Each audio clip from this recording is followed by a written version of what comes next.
তো আগের ভিডিওতে দিদিরা যাচ্ছিল দুর্গাপুরে, তো আমাকে রিমাপা বলেছিল যাওয়ার জন্য। তো আমি যাবো কি যাবো না ভাবতে ভাবতে মা দেখি আমার জিনিসপত্র সব এখন গুটিয়ে ফেলেছি, আর এখানে ব্যাগপত্র আমি তাড়াতাড়ি করে কাঁধে নিয়ে ওদের সাথে বেরিয়ে পড়লাম দুর্গাপুর যাওয়ার উদ্দেশ্যে। চলো দুর্গাপুরের ছোট্ট পাড়া একটা ব্লগ তোমার সাথে আজকে শেয়ার করা যাক। তো চলো চলো তাড়াতাড়ি, বেশিক্ষণ দেরি না করে আমি চেয়ে পড়লাম গাড়ির মধ্যে আর সোজা চলে গেলাম বর্ধমান ছেড়ে দুর্গাপুর যাওয়ার উদ্দেশ্যে। আর আমার পাশে দেখো তাহাম বসে আছে, আর পিছনে আমার বসে আছে দুটো আপার আমার ছোট্ট পাড়া ভাগ্নিটা।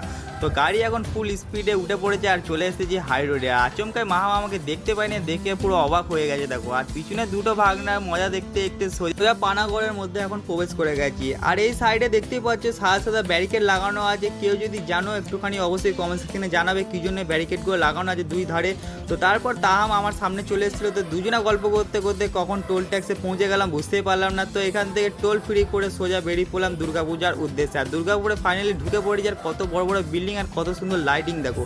আর এখানে রাস্তাঘাটগুলো তো অত সুন্দর লাগছে কি বলবো তোমাদেরকে। তো গাছপালা রাস্তাঘাট, গাছপালা রাস্তাঘাট দেখতে দেখে মন তো খুশি হয়ে গেল। আর এই সামনে দেখছো এইগুলোকে বলে গোলায়, এখানে অনেকগুলো গোলায় আছে, তো পরের ভিডিওতে দেখাবো।